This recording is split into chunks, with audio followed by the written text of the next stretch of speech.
Okay, welcome to our last minute roundtable for preseason. We kind of forgot because Matthew and I were busy doing Ascendance fun stuff this past week. So we've put some thoughts on the board as production, but we kind of wanted to give the viewers a chance to give any feedback if there's anyone they knew, and also just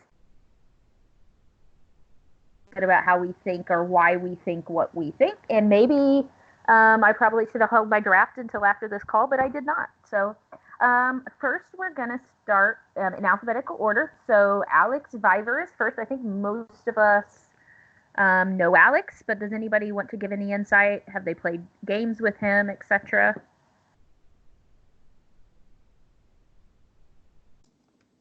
And I know Matthew's on hold, so he won't be able to talk. Yeah, I forget what game it was called. This is JG here because I'm not sure how it's showing up because we're all off video. But I played a Survivor game, and Alex is someone who he's very personable and he's very relatable, but he's very smart. Like he's very analytical, and he'll look at everything and dissect it as like an equation.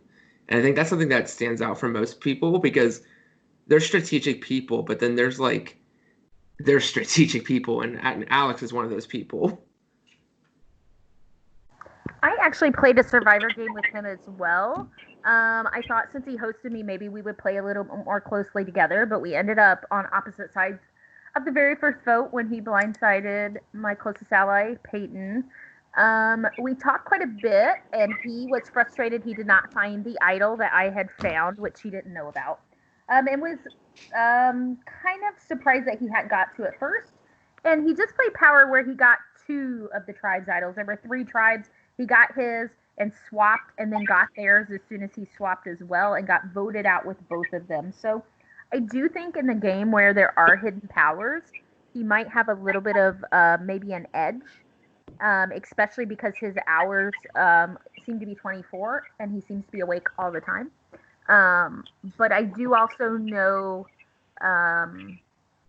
he sometimes I feel like he gets in a group and doesn't branch out. He feels comfortable when he doesn't hedge his bets. And in Ascendance, that doesn't work since groups change every round. So I think he has all the tools. I just want to see if he's able to adapt socially to how fast-paced the game is. I think, and yeah, I think he's trying. Can you guys hear me? I'm driving. Yes. The only other, I think what you guys said are pretty much, accurate. The only other thing that I would add about Alex is I know that he has, he probably has the most connections, I would imagine, because he's pretty, well ingratiated into like the community. I'd imagine he would work or possibly have a good relationship with Oakley and Maddie Odin, because I believe he's hosted. I know Oakley won the cube, and then Maddie Odin, I believe, just played that same season with him. So that's the only thing I would add on to it.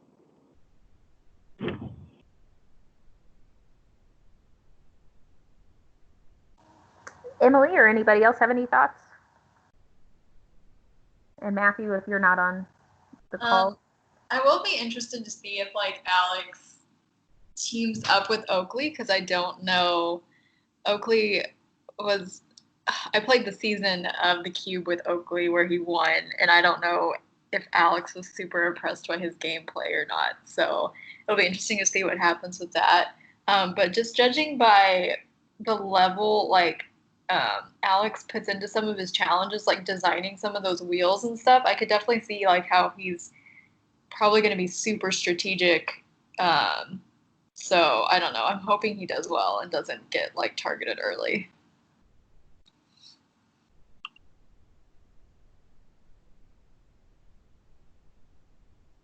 Matthew, do you have time to talk or no? Well, let me turn this down. Hold on. Okay. So with Alex, I don't know. He's always been like the quote unquote bigger name in the community. Like everyone knows kind of who he is. So I think it'll be interesting to see like exactly what he does with this game, especially because like he got blindsided in his last game. So I wonder if he'll be more socially aware. Any viewers? I know that we don't have a lot right now, but do any viewers have any thoughts on Alex?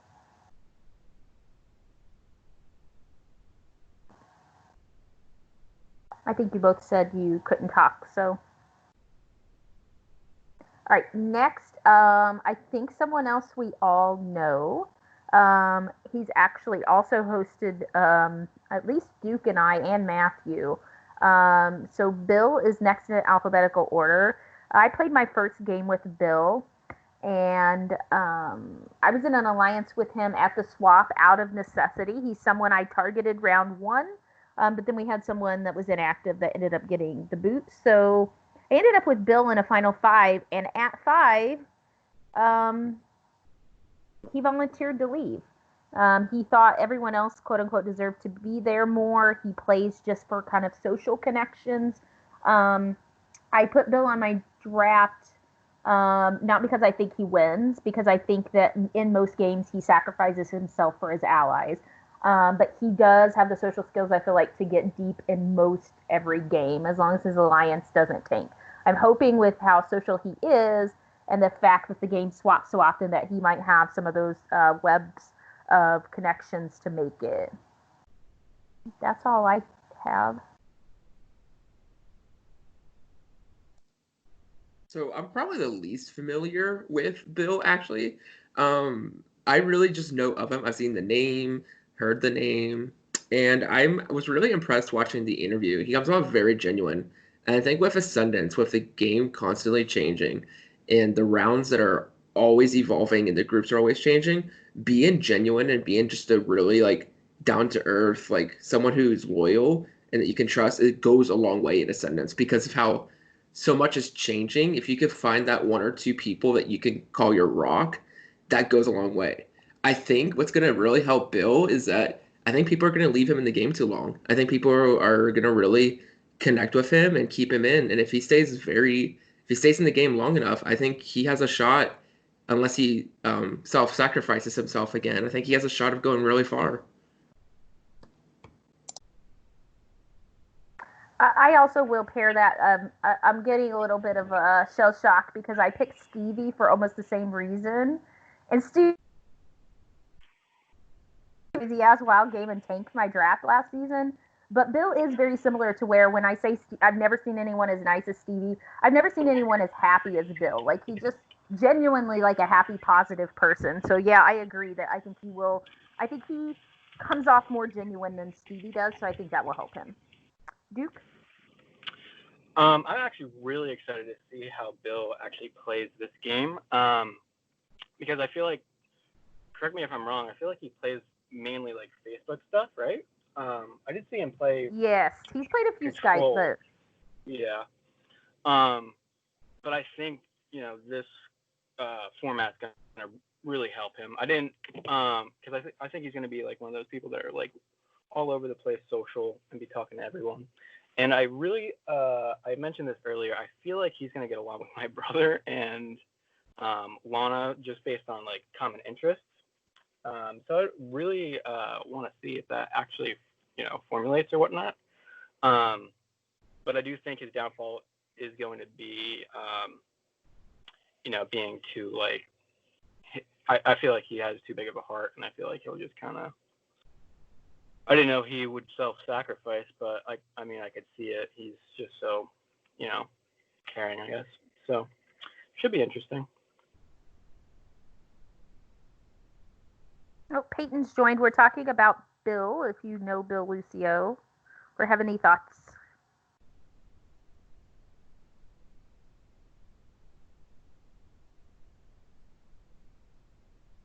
And Emily and Matthew, if you also have thoughts.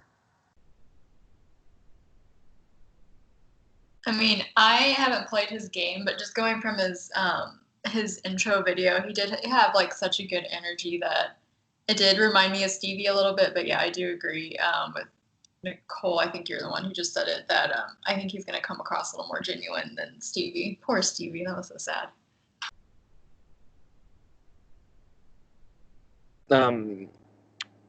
So yeah, I hosted Bill before, and I didn't like how he basically quit at 5. He didn't quit, but he was basically just like, oh, everyone vote me out, it's fine. I don't know, like, I'd prefer if people, like, played to win, and I feel like he's just playing for friends. Like, I'm all for that, but, like, also play to win, you know? But, no, I think he's going to make it far, so... Any viewers, any thoughts on Bill? Oh my god, Bill makes it far all the time. I literally just got done playing Clark's game with him, and he like either overplays and does bad, or like he overplays and no one knows he's overplaying. So like it could go either way. R.I.P. my draft. Next we have Blake Murphy. I think he's the most I don't want to say controversial. He has divided people more than anybody. People either love him or hate him, I feel like. I am on the love him side. I played a whodunit game with him, and we just kept communication open. It's not like there's a lot of strategizing and scheming in that game, but I just liked his personality. I loved his interview. It was one of the funnest. Him and Gianna, I think, were my 2 favorite interviews to do.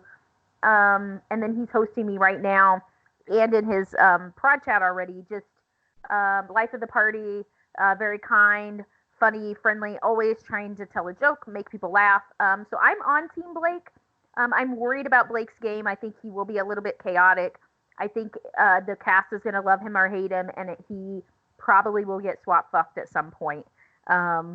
Hoping that he has the charm to make it through, but it's one of the reasons why I didn't draft him. JG? Yeah, Blake's interesting because again, Blake's another person that I know of but don't know personally. Seen him around, seen him get cast in games, all that stuff.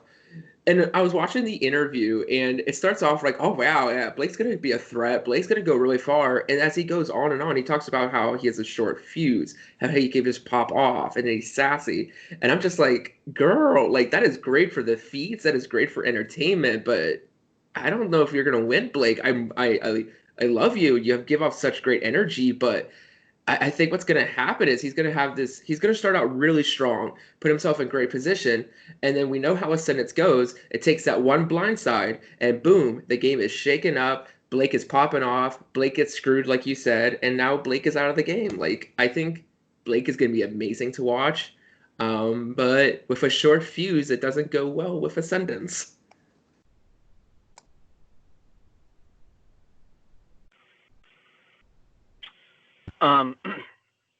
For me, Blake, I was originally, after watching his interview with Nicole, I was really impressed with him. I thought he was really well spoken. He seems like he kind of understands what's going on pretty much throughout the entire interview. And for me though, I kind of was like, I don't know if it's what stuff that I've heard from other people or, you know, yeah, just, I guess word of mouth. I feel like he's one of those people that are going to be like snaky kind of, if that's like, I don't know why I just feel like that's him for some reason. But being in his project, like he's kind of grown on me. I think I'm going to be a little bit higher on him. I think he might do a little bit better than I imagine because, you know, he's just like really funny. So I think if he brings that element that he's showing in his prod chat being like hilarious, I feel like he could do pretty well actually. Emily, any thoughts?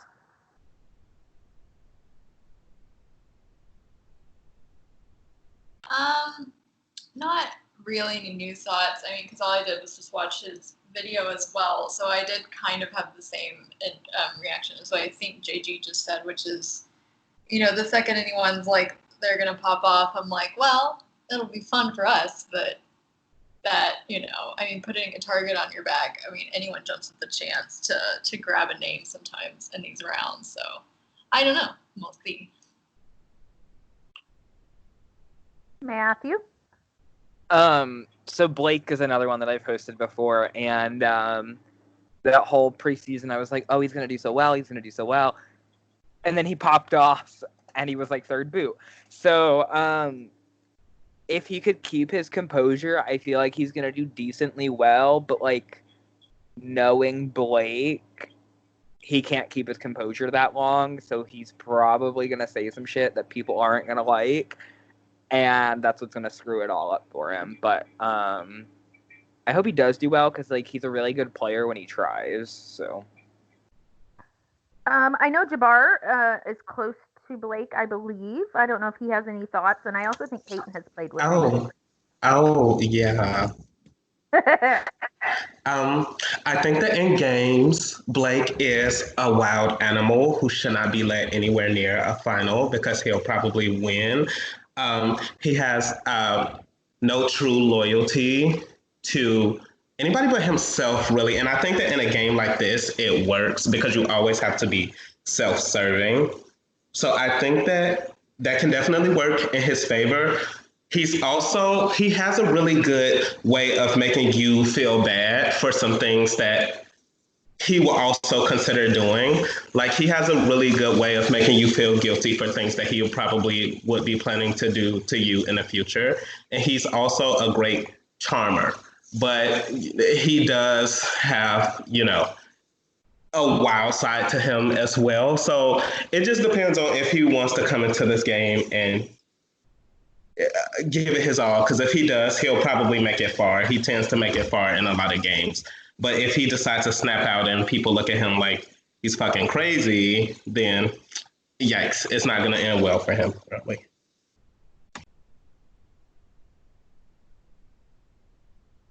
Any other viewers have experience with Blake? Yeah, he's a fucking crackhead. So I've played with him a couple of times, and he's just he's a very hypocritical player, and he holds grudges. So like if nothing bad happens to him and he doesn't get into too much like heat at the beginning of the game, then he could definitely go far. But if something happens to him and he doesn't like it, he just holds on to that and tries to get that person out. In a game like this, that's not gonna work. That's like why I succeeded in my seasons, because like I made sure not to zone in on one person. So if he does that, he's not gonna go far, in my opinion. I agree spot on. I don't know about that being Blake, but yes, in Ascendance, if you can't be flexible on a target, your game does sink usually pretty fast. And sometimes, as Jabbar experienced, that means voting out your closest ally. So. One last thing on Blake. I just see Blake and Oakley. Like there's gonna be a fight between those two. I don't know what it is. Those two personalities are gonna clash at some point this preseason. Grab the popcorn. I also believe there's a connection between Blake and Grace. So that could be something to look forward to. Yeah, that is true. They have a pre-existing relationship. And they both know Zach as well. Oh, Zachy, yep. He's Zachy in his prod chat, and my brain has assigned him the name Zachy. Okay, next we're going to move on to another B name. We have, last season it was J's. This season we have 4 B's and 3 G's. Next is Braden Lamore. I don't expect a whole lot from anybody on him. He is an in real life friend of Natalie. He almost played season 4 with her. I'm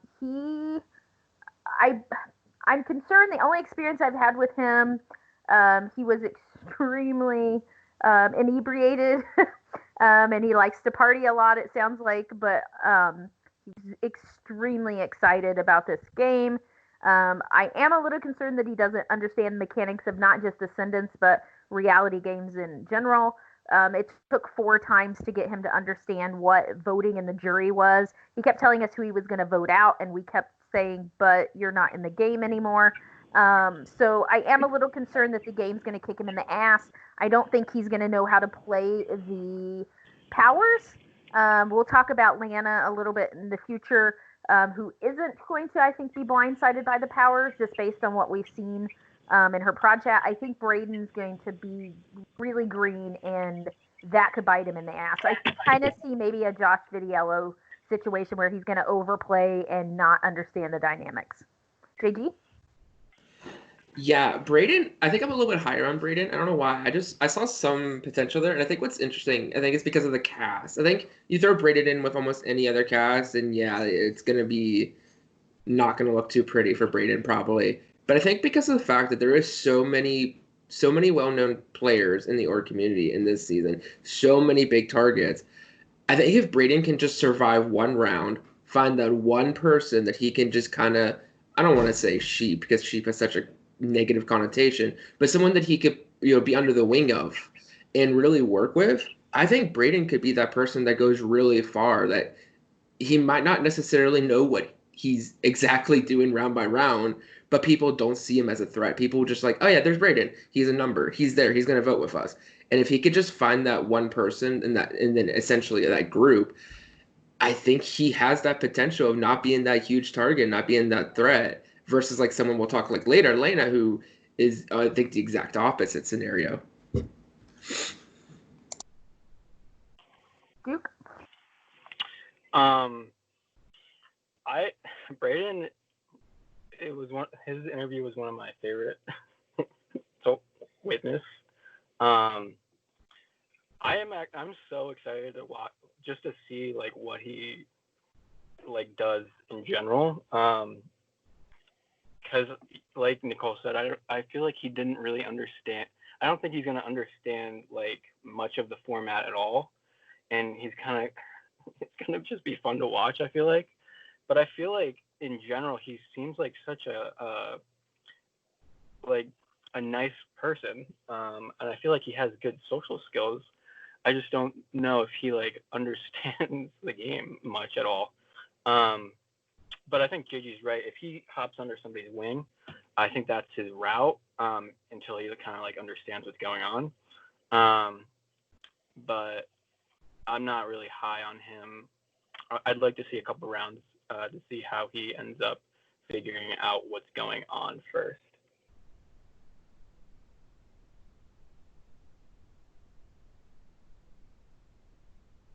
Emily or Matthew?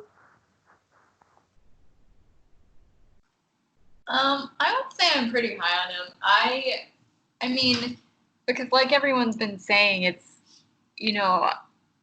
when you have all these bigger names and people that people know, and then someone comes to you and they're like, I've never played, you're like, okay, great. Like, this is someone I can use as a number. And plus, he seems to like genuinely, just from watching his video, which I also thought was hilarious, he just wants to make friends and like chat with people, which like, I never underestimate a good personal connection, someone like who you actually enjoy talking to in these games, because those are the people that like you'll end up sticking close to. Like I played, I guess this will come up later. I played the cube with Maddie, and he and I like made like we're never really working together, but we enjoyed talking to each other. Where we would like sometimes come back to each other within the game. So it would be interesting to see like if Braden can like survive just based on his charisma and his and just like the fact that he wants to make friends and have conversations with people. So when I did his interview and I asked like, what do you vote? Like, how do you base your vote in the jury question? And we had to ask it 4 different times. I'm like, oh shit, this is gonna be a fucking mess. Cause like, you figured Natalie would kind of like explain the game a little bit since they're friends. Like, she was the reason that he was applying, like all that stuff. So like, I feel like it's gonna be a crucial moment. Like, he's basically gonna be like needed to be a number for a side or something, and he's not gonna understand how to like split a vote, and he's gonna fuck it up, and it's gonna be the funniest thing ever. So I just see him here for more of the dumb moves that make no sense, rather than good gameplay. But I don't know. He could shock us all and do really well. So. Any viewers have any experience with Braden? I'm sure the answer is no, but want to ask?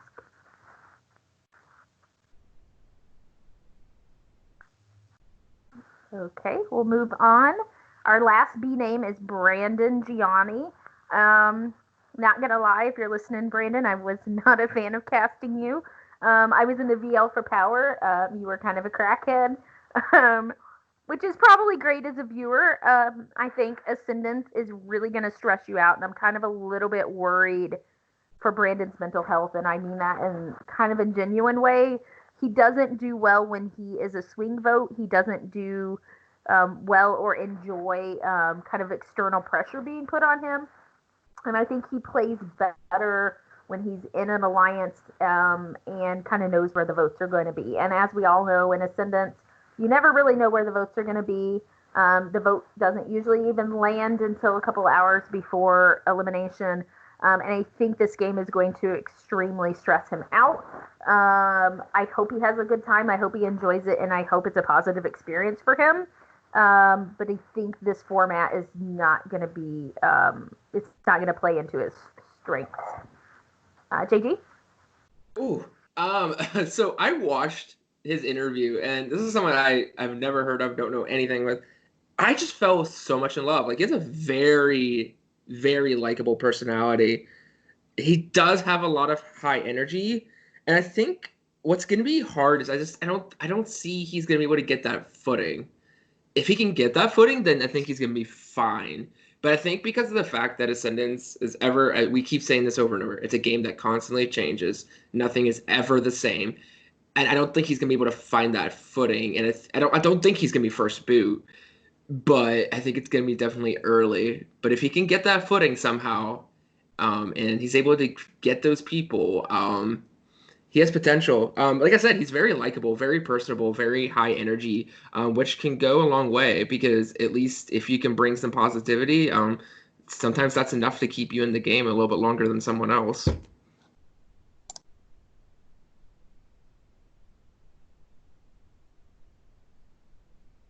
Duke, any thoughts?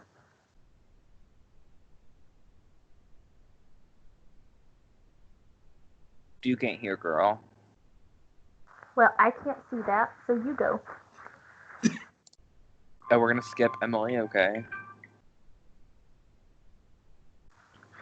Sure, but you were talking. It's not that big a deal. Okay. Go. Anyways, I played Power 10 with Brandon, and my first interaction with him was a challenge, and I hated him. Brandon, if you're watching this, I'm sorry. But he was just so cocky, it was just a turn off. And then when we merged, I don't know if he doesn't understand how he talks to people, but he was so I don't even know how to explain it. So kind of passive aggressive at people, even though he didn't no one did anything wrong to him yet. I don't know. So Nicole kind of touched up on it. He was part of a swing vote for his alliance, and it tied, and then he screamed at everyone in the main call. It was a mess. So I don't see him doing particularly well just because the stress of it all. Now, Emily, do you have any thoughts? Sorry. It's interesting you kind of said he was passive aggressive because when I first was watching his video, he reminds me a lot of this guy who you probably all know, Rory Moore, who was also in the Cube the season I played. Rory had this sort of quiet, soft-spoken energy, that's still high energy, and when Rory came to play, he came to play, and I could definitely see this guy. I don't know. He just reminds me a lot of Rory, so I could definitely see him maybe stirring things up or just being a dark horse, someone not to count out. I don't know. Anybody in the VL played with Brandon? I don't know if he plays a lot of Skype games.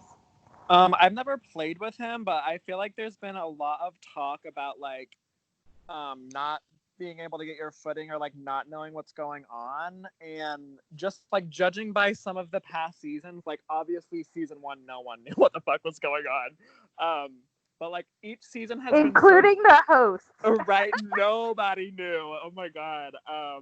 But I feel like each season has been drastically different in one, how invested they are, and two, how much certain people have their footing. So if I were to come back and play again, or if I knew kind of what was going on, I would definitely gravitate towards the people that didn't know what they were doing, just because like they don't know what to expect. They don't know what the fuck they're doing. So like, why wouldn't you want to brand them? So I mean, if he's smart, he'll like play that in. But like, if he really, really doesn't know what he's doing, then he's probably just dumb. So I'm just curious to see how it works out. Any other thoughts? Okay, we move to the C's. Colin Brown. He's probably one of the people I know the least about. His interview was very short. He just woke up, I believe, from a nap. He was probably close to the last interview. And I really don't know him outside the game, so I don't have a sense exactly for his game. I do feel like he may come off a little aloof. Again, he just woke up. That might not be true. I liked his intro and meet me and everything, so I am going off very limited information. I feel like with all the big personalities, a lot of people are going to be successful based on how the big personalities clash with each other and how they are able to maybe manipulate or move through those relationships. So I think Colin I put in that category of similar to I thought kind of Connor would do last season. If he gets with the right people and is seen as a valuable player, that I think he might go far. But I know Matthew's played with him, so he'll have more input. JG? Yeah, I also played with Colin a Survivor season a good while ago. Colin's very much he plays the under the radar game, at least from whenever I played and when I watched. He played the under the radar game very well. He put himself with allies, and the allies got voted out before him. So he does have that sense of putting those bigger targets in front of him, which is very key. And with so many to choose from this season, and with Colin, I think having some relationships already, I think I think Colin has a lot of potential. I think from what I've heard, I think Colin can sometimes get a little restless though and try to make a big move. And if you attempt to make a big move and it fails, it's going to cost you your game. So I think it's really going to just depend on how things shake up in the middle. Because I think in my opinion, he's a lock to be in the jury. And I think it's going to really just how well he does depends on what happens in those early stages of jury.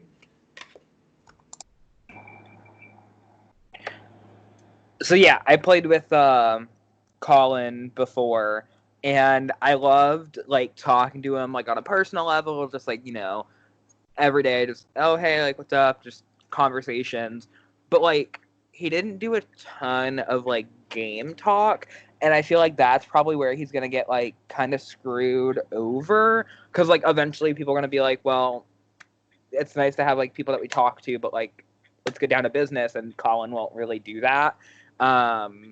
So if he could just rely on that social like bond all through the game, like good for him. But like I'd like to see him kind of move out of his comfort zone and try a little more of the strategy talk and the more out there gameplay.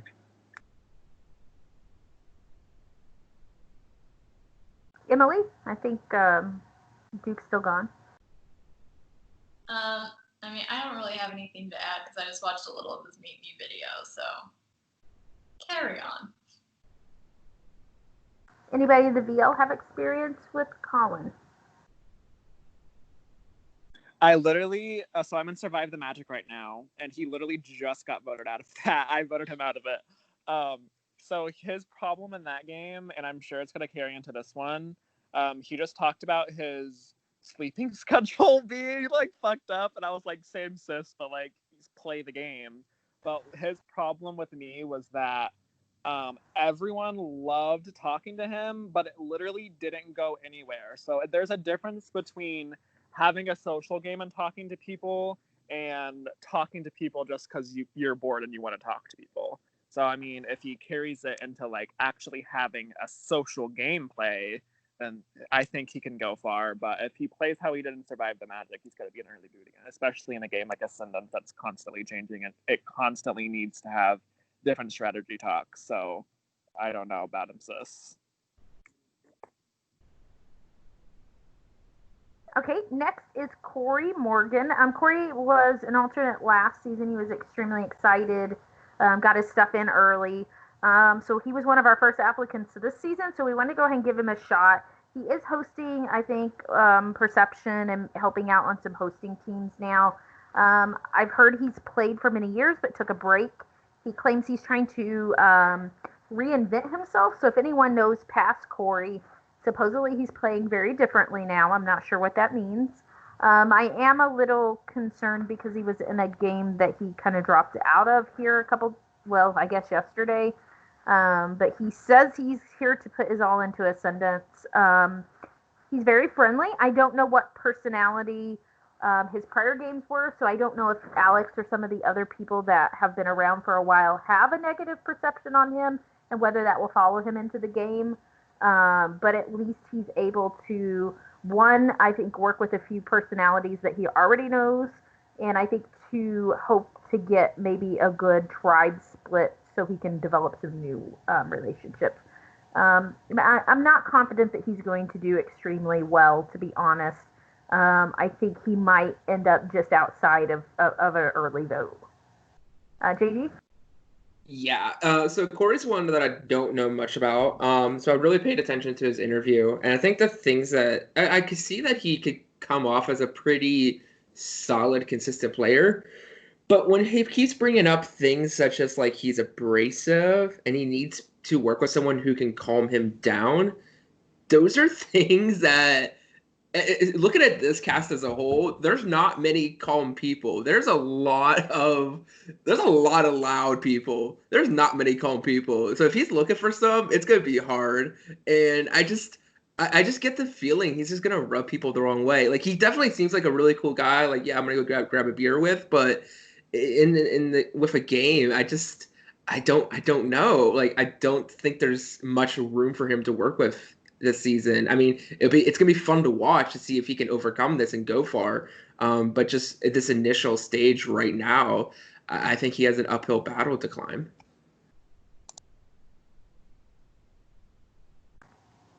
Emily or Matthew?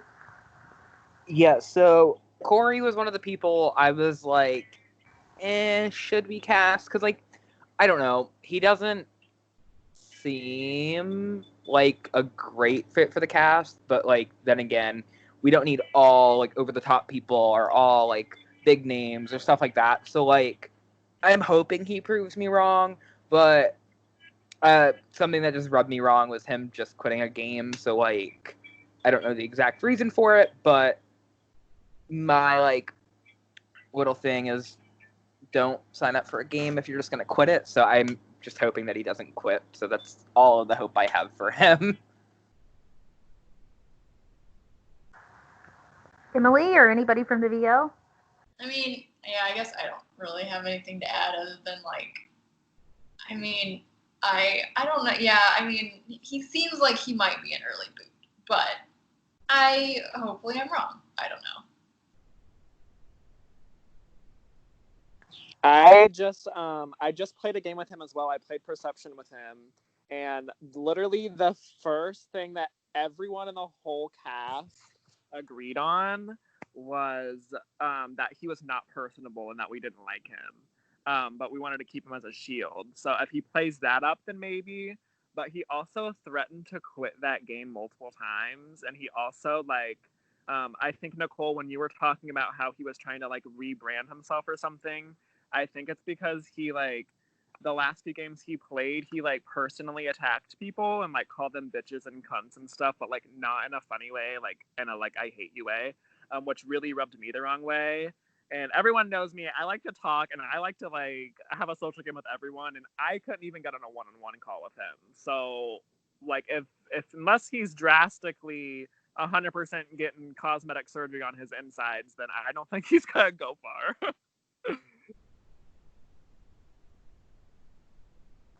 Okay, the next person is Galen Johnson. He's our only alternate in the season. We had a female drop, and our female alternate declined the spot. So, Galen, I don't know if it was in the recorded video or not, but name dropped Sean on his interview. So that got him waitlisted. We're trying to minimize relationships here. Galen's self-admitted a messy player. Sean, we all know, is a messy player, as does Sean. I think they're going to be dynamite waiting to happen. So I think if those two end up close early on, there might be a bit of a disaster. Galen's been getting very early boots. I think he said first and second boot pretty much always. But I think he says he's trusting the wrong people. I think he also maybe has issues like keeping secrets or speaking eloquently. I personally probably would play with him because he would be great to sit next to at the end. But I think that he's going to be seen as probably an easy boot. I don't think he's going to be charismatic enough in this group of really, really big personalities to make it through. JD? Yeah, so I know Galen personally, never played him, never really kind of watched. I think Galen's like one of those ticking time bombs, like it's gonna explode, and you're just watching, and you're just like, oh, please don't blow up in my face, please don't blow up in my face. You're trying to hand it off to somebody else. I think Galen has some connections in this cast though, so that could buy him some time. But again, I agree with Nicole. I think it's going to be one of those like, oh, I don't want to vote my ally. I don't want to vote this other person out there, bigger thread. Oh, there's Galen. All right, I'm going to vote Galen out. I think Galen, I think he even admits that he could come off abrasive. I think that was in his interview he had said, and then his jokes could be kind of taken not well. And I think there's some people that could be emotional and sensitive in this cast, and that could be enough to paint a target on someone's back. I think Galen's going to get by a couple rounds, but eventually I'm just going to miss jury by a little bit.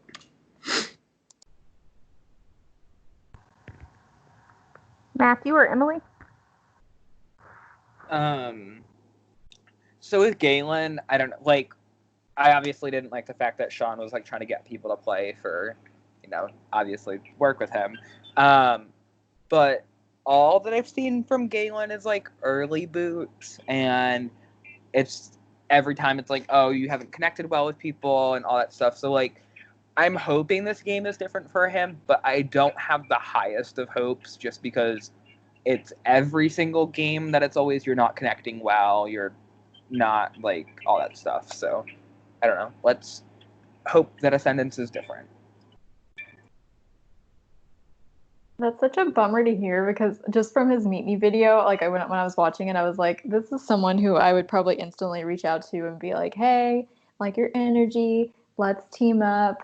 I mean, in a way, he kind of reminds me a little bit of Maddie.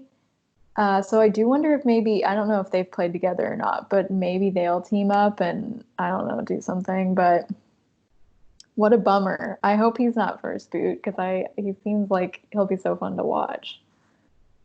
Or early boot, I should say. Anyone from the VL have any experience with Galen? I do. I have played with Galen more than once, and he's probably one of the messiest players I have ever played with. And he has a really big mouth, so that's going to get him in trouble. You were name dropped in his interview, so I'm glad you joined. I'm not surprised he name dropped me. He said that he trusted the wrong person, and then I asked who it was, and he said it was you. Well, that happened. He trusted you, and you sent him. So what do you predict in this game of big personalities for Galen? I think he's getting, I hate to say it, but I think he's getting second boot. Okay, sounds pretty consistent. Anybody else? Yeah, I played with him twice, and both times he legitimately was so weird. He like brought up something that happened like 2 years ago to justify a move that he was making, and he tries to make everything super dramatic. And honestly, for viewers, I think it's going to be super, super, super entertaining. Just to watch someone fail so hard. And I hate to say that, but I mean, every season needs like a flop that's fun to watch, and just like every season has that, and that's definitely gonna be him this season. Okay, next is Gianna. I think hands down one of the quickest casting of someone I've never met. I think she has a magnetic personality. I don't know that it's going to translate into a great strategic game, but I think she's going to have a great social game. And in Ascendance, we all know that can carry you really far. Has that personality that kind of makes you feel at ease. I think she can relate to everybody. I do think being that this cast has a few older people, I don't think she'll be as much of a disadvantage as some seasons 30-year-olds have. And I also think that since there's more females in this season, I also think that will play to her advantage because I think she'll have multiple people wanting to work with her. I have high hopes for her. I think she probably will make Endgame just on her social connections alone. I think she's going to get clocked for it pretty close to mid to late jury because I don't think anyone's going to want to sit next to her in the end. JG. Yeah, this is probably one of the most controversial statements, and I just want to preface, I love Gianna. I freaking like instantly. I'm watching like first minute. I'm just like, yes, let's go grab some tea, like some coffee. Like Gianna is amazing, and this is the first time getting to know her a little bit. I for some reason I get this vibe that for some reason she's going to be like overpowered in this game, and that she's going. And what I mean by overpowered, like the odds are going to be against her, and that there's this. She's going to get screwed somehow, whether it be because of a twist, because of a power, because of a swap. It's one of those people where like you go into a season and you're like, oh my gosh, I love this person, she's gonna do so well, and then literally 2 seconds later she's out. And I don't want that. Like I as a fan, as a viewer, I want her to do well. I want her to slay this game. But just some vibe as like analyzing this game and analyzing these casts, I just get this weird spider sense that I want to be wrong so badly. I don't want her to go pre-jury, but something tells me that she's going to get screwed somehow, unfortunately. And that's Ascendance. Some of the best players have gotten screwed out of the game.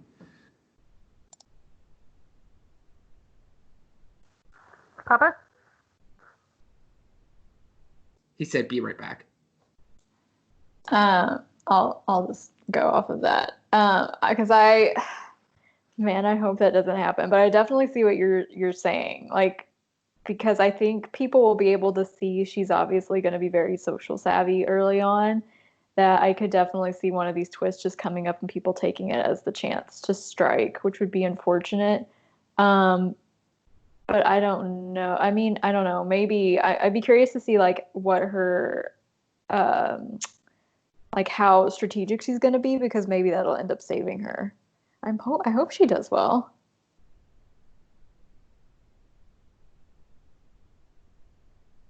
Anybody in VO played with Gianna? Yes, I have.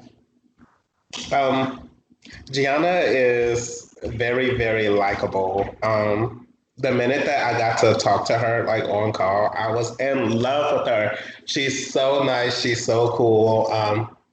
Really easy to gravitate towards.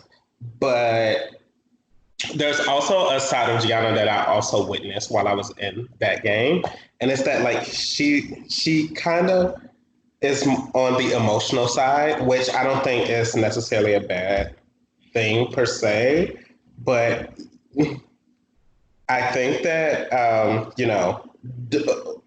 dealing with the right cast, you might get some people that may say or do some crazy things, and you're gonna have to have like some sort of tough skin. And I really hope that she, can maintain control of her emotions and things like that. Because if she can, I think that she'll go really far. But she's easily like one of the most likable people that I've ever gotten a chance to talk to on a first call. Okay, so every interaction I've had with Gianna, and I've like on the same page with you guys. Like I loved her. I gravitated towards her. I was like, this is definitely someone I can work with. Blah blah blah. But the issue is that she's just forgettable. Sadly, like you either make stronger connections somewhere or something comes down the line where you just like swap without her or something, but she's always forgettable for me. Not in a sense that she's not fun to like watch or play with. It's just like you don't ever think of her as a number. Or like someone you want to work with. Like if you're like making plans, you're not like, oh, Gianna. Like that was my problem. But if she can play that up as a strength and be kind of a silent killer, I think that's like a really, really good thing to bring to Ascendance. So I think this is actually really her game to shine because people that are underestimated go really far. Like, look at Mandy. She got 4th. Like, I'm pretty sure that if she plays this up, she can go pretty far. So. Okay, and next, another likable person. I would be shocked if someone hasn't played a game with Grace, because she seems to always be in 3 to 5 games at any time. I saw Jack come on. I believe Jack maybe just played a season with her here recently. Can't say I have. Okay, I was thinking that you maybe played 1984 with her. Nope. She definitely plays the social game. I haven't seen a strategic side of her. I would kind of echo what Peyton just said about Gianna. She is a little bit forgettable. She never talks strategy with me in Meme Islands. Just, hey, how's your day? And not even a lot of that. Now, I know I was her target, so, I can respect that. And I don't really talk to my targets that much either.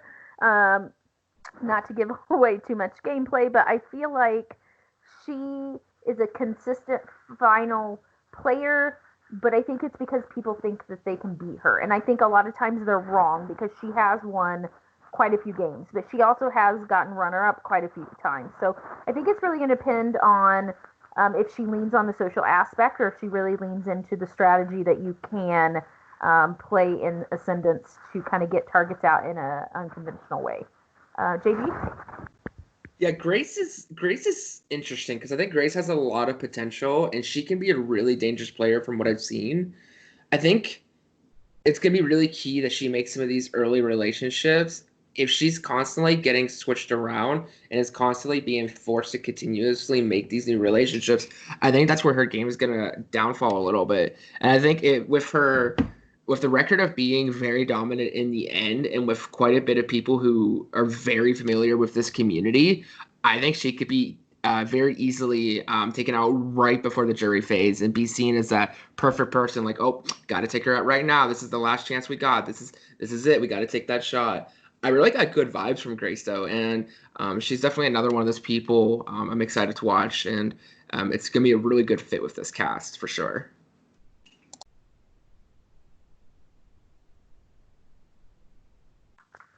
Anyone else? Emily or VL? I mean, me and Nicole just played a game with her. Yeah, I mean, she's so likable and so sweet. And I would just love to see her strategy come out because I do feel like that kind of lacked in the game we played with her. And I just saw that, she was super likable and she was going to be hard to beat in the end, and she wasn't working with us. So it was just like, I don't know, I felt like her strategy was pretty transparent when we played with her. So I would love to see her, she's played a ton of games. I'm only going off of one game. I don't know how she always plays, but I would like to see some good strategy come from her in this game. That would be fun to watch. I don't know if it's been said, but I think the biggest thing that Grace and by kind of proxy Blake and maybe Brandon, if for some reason he's tossed in there, but all 3 of them are on 10 gauge. Brandon isn't as heavy, but Blake, Grace, extremely heavy-handed. So I feel like if people figure that out, they can start to pin that and pin the 2 of them together, even if they aren't working together. That is an interesting angle because we have had a lot of 10 gaugers play, and that is one association that doesn't really get brought up. I know in the Cubed it was huge. Oh, the 10 gaugers. In my other game, it's huge. It's the 10 gaugers. But in Ascendant so far, we haven't had that come up as an association people highly focus on or are hypersensitive about. So we'll see if that happens this season. And speaking of 10 gaugers, it looks like Memes is here. Any thoughts on Grace? Memes. because you hosted her. Ooh, I love Grace. Like literally, she is such like a bundle of energy. Like she's just like so positive to have around. I feel like people want her to stay in just because like she is so kind. Like um they say likability is a liability, but I feel like in her case she is like she's just so likable that it's like not even something that people will want out. Like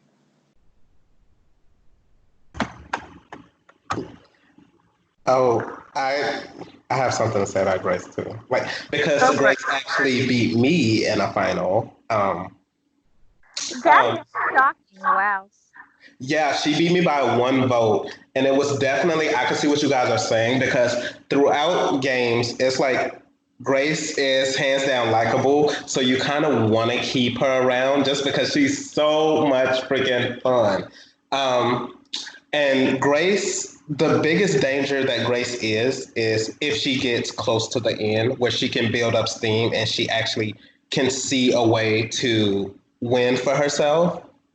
Like the last 3 or 4 rounds are probably going to be the best for Grace if people don't take her out. Because then you start to look back and you're like, okay, Grace was so likable. She really hasn't pissed anybody off. So if the jury is going to hate me, then they're probably going to vote for her. And I'm not saying that that's what happened to me at all. You know, she earned that win.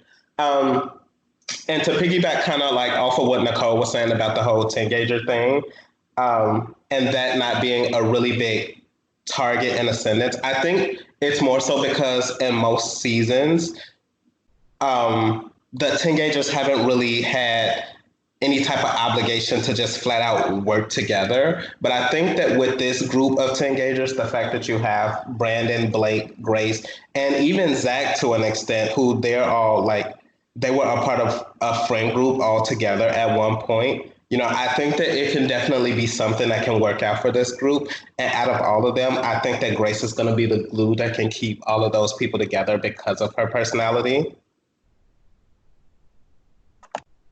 You're just confirming exactly why she was target number one for Emily and I at Merge, because she consistently makes the end game, and then it's too hard to get her out, and then also she wasn't working with us, but everyone loved her. So she was foot in the sand Merge boot for me. Had to be. Emily and I literally said, we don't care what the rest of our alliance is doing, we're voting Grace, because she is dangerous. And I know that memes didn't like that happening, but she just makes people like her. And even if you know, I mean, part of it's her accent, let's be completely honest. Like her accent and like her cadence of You're speaking right. is just like, it gives you that southern, like, ooh, this is, she wants to take care of me. And girl, she don't want to take care of you. So I am really excited to see Grace play, because I think most of the women we've had have played either very strategic or very manipulative, and I don't know how to qualify that. I think Grace is going to play flat out on likability, and I'm really excited to see how that's going to play. We haven't had any girl, I think, play like how I think she's going to play. Next is Jasmine. We fight over how to say her name. I say it Leicester. I played my first game with her. I actually met her through a it used to be called TV Party app and TV Co. That's how I met Matthew and Sean. And she very much was open about her mental health and struggles to that nature. And then I found out I was cast in Matthew's game with her, and I was extremely nervous because she dominates conversations and doesn't understand that. I mean, I could talk and we could be having two totally different conversations. And I thought that was going to really hurt my game. She was actually first boot, but because, I mean, you kind of probably saw in her Meet Me video, she just says whatever's on her mind, and she just flat out told people, I'm looking for the idol. I need the idol. This is my strategy. These are the people I'm going to stab in the back. And she pretty much says that's going to be her strategy here too. In Ascendance, though, since it's not always keep the tribe strong, I'm really curious to see if she will be taken on as a shield by anybody, because she's going to be one of the loudest voices in the room consistently. And she would be an excellent shield because I do think you could probably get her on board with your strategy. So I think she will be a great ally for someone. I'm just anxious to see if anyone will scoop her up. JG? Yeah, I'm very curious to watch Jasmine play. She came off very. It was interesting. It was like a dichotomy. It was like very cool and kinetic while also kind of like a little chaotic, and it's kind of that makes it for very interesting possibilities to watch to see what happens. I definitely agree. I think if she can get pulled in as a number and as a shield, she has a lot of potential, and I think it's gonna be really interesting, really fun to watch. I think regardless, I think Jasmine is gonna bring us the TV. She is gonna bring us the entertainment and everything, and I cannot wait to see some of these confessions and everything. And I really hope that we get to see a lot of her. Anyone else? Yes. I think that Jasmine is going to do. I don't know. I feel like she has the potential to make it to the jury. It just depends on if people are willing to give her a chance, honestly.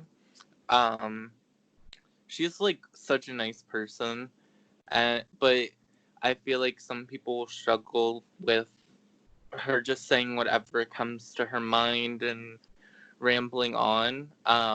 Personally, I love it because like it just like keeps the conversation going, but I do know that some people might get a little annoyed with it and just kind of like throw her to the side and not really give her a chance. So, you mentioned that she talks a lot and she kind of says her plans. Um, I'm afraid that she might accidentally leak some plans and then her allies are going to turn on her. That's my initial thought with if you say everything, then you're either going to say something about your target or something about someone that you're aligned with. And both of those Absolutely. will shoot you in the foot. Which the good thing about that is if you're savvy enough in the game, like I think if Viver could pick her up or maybe Maddie, if you could get her to leak the incorrect plans, I think you can stir up a lot of drama without getting a target on your back. Because if you could just make her think that her plan is the plan, she's going to run with it. And I think that Jasmine, um, under or I guess maybe overestimates her manipulative nature. And I think that she actually could be a really good ally because she's going to take heat off other people. But you're going to have to be a really savvy ally to be able to utilize that correctly. And I'm not for sure if many people, I think maybe Tulsi could pull that off. I think Alex could pull that off. Maybe Zach and Maddie. I'm not saying the whole cast would be able to pull that off. If Sean tries to do that, it's not going to work. Sean does know Jasmine played Torched with her. I think they probably will link up initially, but Sean will sell her down the river pretty quickly. So she could be a really effective ally, but I think it has to be someone that can think outside the box about how to align with her. Any other thoughts on Jasmine? Also to note, she hasn't played orgs in quite a while, so she is. I know she just stepped into Meme Islands to replace Corey, who dropped. So she will be playing 2 games at once, and I also do worry a little bit about that since they are both Skype games, and we know Ascendance is pretty time-consuming. Next, we have our first returnee, Caitlin. We had been wanting to give some people a shot that didn't get maybe a fair shake. Caitlin was in a really great position coming into season 1. She had some strong allies. She even really, really ruined, I think maybe round 2's telephone challenge. And Caitlin and Alyssa were the cause of that. Dre dared to suggest that Caitlin was the cause of that, and that was his downfall. Caitlin was on him. She did not. She was a dog with a bone, and his name was on her lips 24 hours until elimination, and she signed and sealed that. I think Peyton can probably talk a little bit to that. To the other end, when she's not in a good position, it can somewhat take Caitlin's game. When she's playing strong, she plays hard, and I think she runs the game. If she gets in a negative situation, I think she will struggle a little bit. So I think Ascendance will test how she's grown as a player over the last 6 to 9 months. JG? So I don't know much about Caitlyn, and I there wasn't too much really to go off of, so I just tried to get vibes from what other people were saying. It's always exciting whenever a returnee gets to come back because you're always curious, are they going to change their strategy? What are they going to do? And I think what Caitlyn really has going for her is that even though she is a returnee, I believe the other returnee, Logan, is a way bigger target, at least initially, than she is. And I think that could really work to her benefit. And I think that she has, I mean, she played in season 1. It's now season 6. And I think that there's going to be that hunger and that desire for redemption and to really play well. I think there's a lot of personalities that she can connect with, and she can really, she knows her downfall, and I think she's out to right some wrongs and to really make a name for herself in this series. All right. One thing that I will note for Caitlyn is she thrives when she knows nobody. When she was in Meme Islands 2, we put her on a tribe with nobody that she knew except for Duke, but I don't know if they talked much. And she played so strong socially in that game. But the minute that she got with people that she knew, like Peyton and Amir, she let them take control. So I think that her not knowing anybody going into this game is going to be really beneficial for her. She doesn't have any friends. And I also think that she knows what happened in season 1. Like, she wasn't supposed to go and she was, but some people fucked that up for her. And I also feel like she also knows how to get powers now. Like, if there's something on the board, she knows to be looking because she was allies with me and Dylan for a bit. And so I think that she definitely can go far, and I think she will.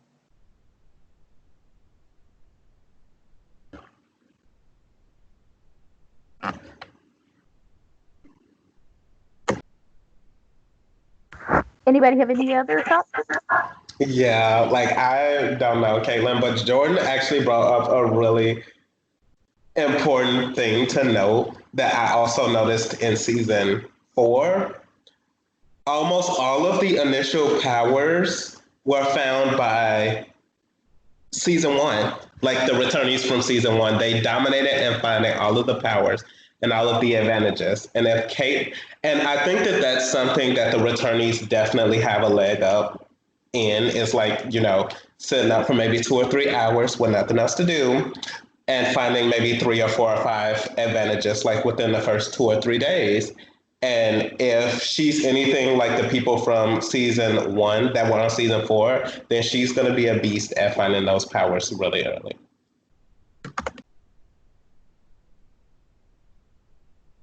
Any other thoughts? What I just don't want to happen to Caitlyn, because when I played with her in season 1, I was always nervous about her because I knew, I could just tell immediately she was so good at making connections. And it was pretty obvious, she had really close connections with people from, right out the gate. And that made me really suspicious of her early on. So I'm hoping that people, she doesn't immediately make strong connections and then get booted because everyone's scared of her. But, as Jordan was saying, if she doesn't know anybody, then hopefully that won't happen. So I'm rooting for her. That just reminds me that I actually also played my first game with Caitlyn. I played Torched with her. She was the very first connection I made that night. I think it was one of her first games. It was my first game.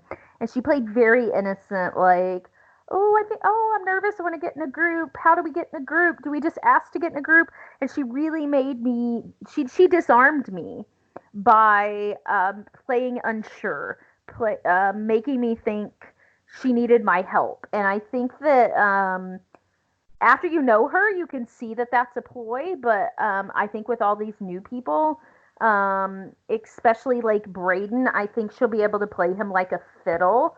I think there's a couple of players that really will just go really far for her. I think Bill does know her from Torched.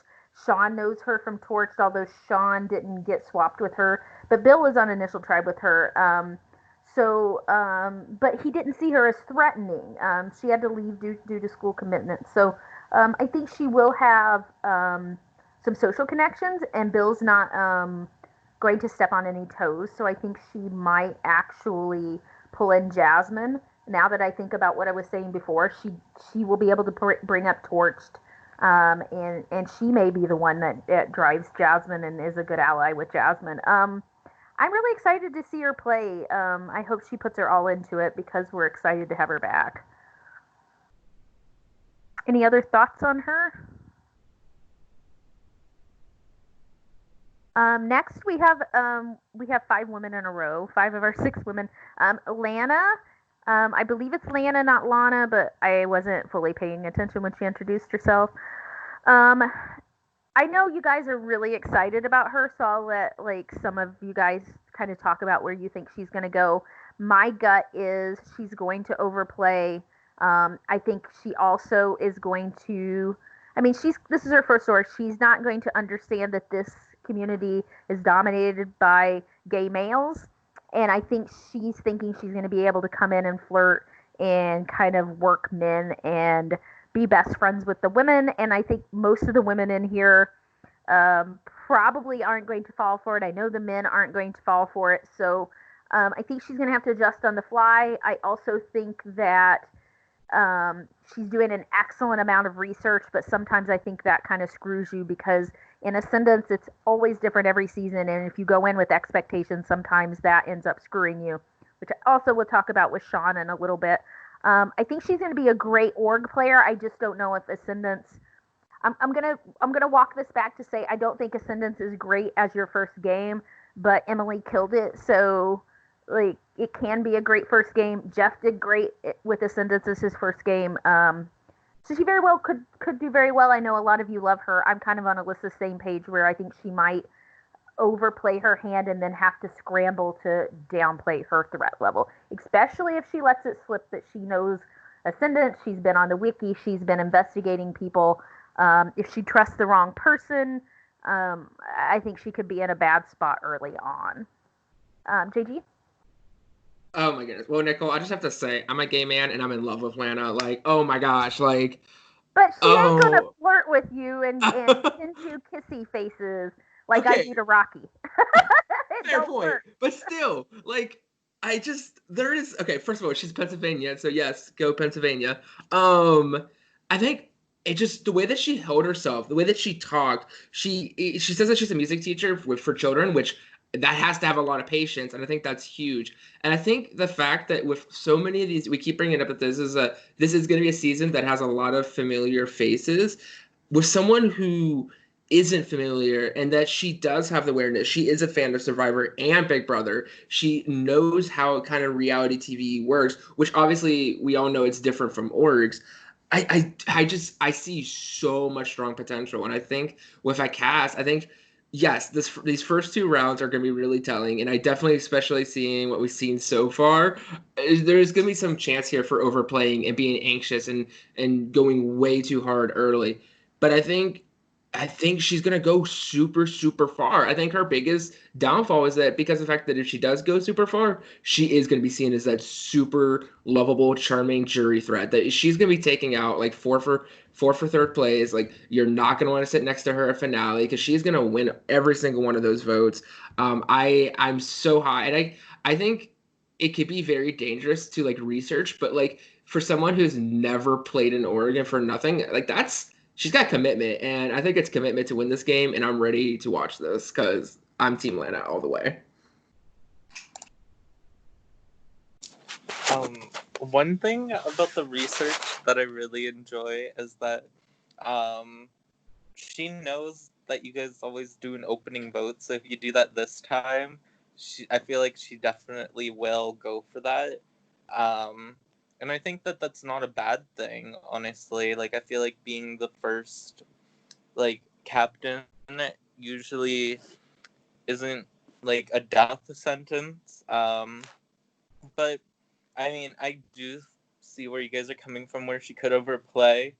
But, I don't know. I feel like, I just feel like the gays, they're like, oh my god, like, loud woman who is gonna, like, slay me. Yes, queen, work with me. So I could see her getting the gays, even if she wants to flirt with them a little. Any other thoughts on Lana?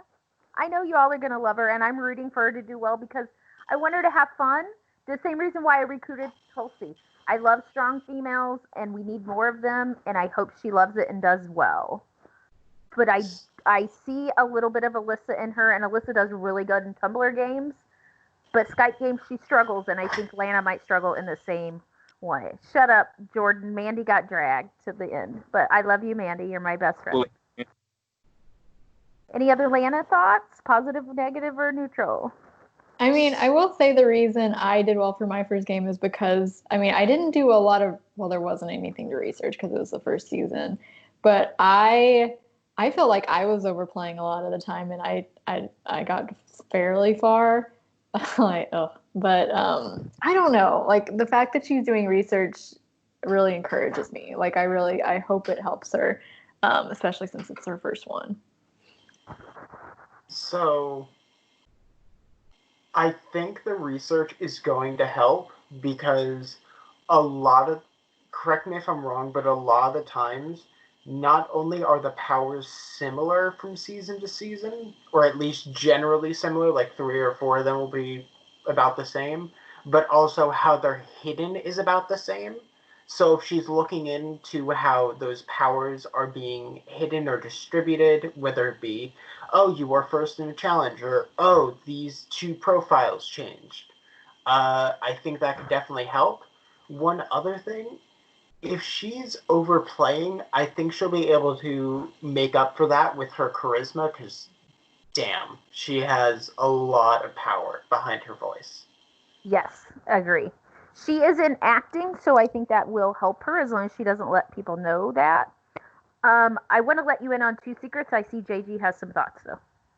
Oh, I was gonna say, I think one of the notes that I took real quick was that she said that she would not tell anyone about an idol, and I think the biggest thing about Ascendance is the fact that Ascendance thrives off of powers and ways to screw the game up. And I think the downfall some people have is that they tell people about the power, and Yes. even if your closest ally, even if it's your closest ally, if your closest ally's benefit is to rat you out and to blindside you or to use that power against you, it's gonna hurt you. Like, it's better, especially when there's so many powers. It's especially having held a lot of powers in Ascendance. It's better to, like, have that one person and tell that one person. Like, looking back with Austin and I, like, yeah, I could trust Austin because he obviously wasn't gonna turn on me and I wasn't gonna turn on him, but holding that close to your vest is tight. I still dispute that because he told me in confessional he would stab you in the back. Well, he said he wouldn't, so I'm going to hold on to that. But he can screw off, and I can say that on the record. Yeah. And Jordan literally did that to Alyssa. Like, they were ride or dies, and the first thing he did was call Jabbar and say, Alyssa found the idol. He surely did. I told, like, 3 duos that. Was your best, like exactly what JG said, it was in your best interest to rat her out because she had too much power. Exactly. She surely did. It's ammunition. So, 2 things. We don't share how the powers are hid, but Jack is very astute to say we do say what the powers are, so you can get a good idea of what might be out there or what consistently has been out there before. We haven't said that they're hidden or how they're given out. We haven't talked about the depth of what we want to reveal on the wiki for that specific reason. And we have not revealed that the initial vote is typically captains. However, and I'm saying this because Matthew's not here and he can't stop me, we will be not introducing the returnees. We will be starting a call. We will have everyone vote for a person. And then we will announce that there are 2 returnees, and they are actually the captains, and they cannot pick the person that was voted for. They will do round robin pick, and the person that was voted for actually will be left out of the cruise for the first round. They will get a power, they will be safe, but they will have a social disadvantage in the fact that they will not be in a tribe for the first round. So the captains get to be the returnees. Yes. So that was I our knew way. it. Yeah, that was our way of keeping them from being initial first boots to come back and go out 2 days later. Not much of a redemption story. So we're giving them some chance to get their footing. And also, I think that they can probably kind of show their groups the ropes a little bit. And it will create a little bit of just difference in the blind vote we've done every season, where we're still going to have a blind vote. You mostly know how I feel about sending someone home in a blind vote round 1. That's just not my thing, but it at least shakes it up a little bit. Okay, we're going to take a break from some women. Logan Farley, other returnee. I think a couple of you guys have some experience with Logan. Logan came in with the twins twist in season 2.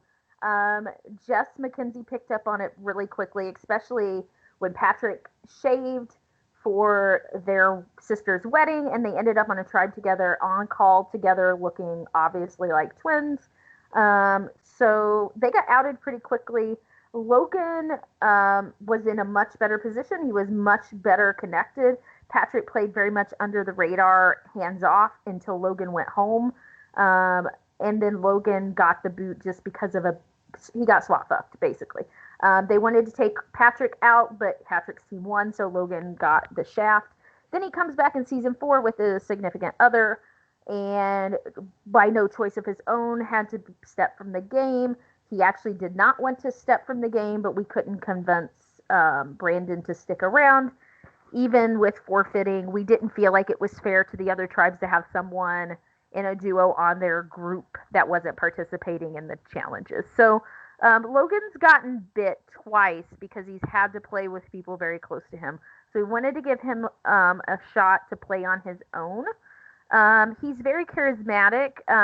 He had a very good position. I think Jordan could probably talk a little bit more to this about season 4.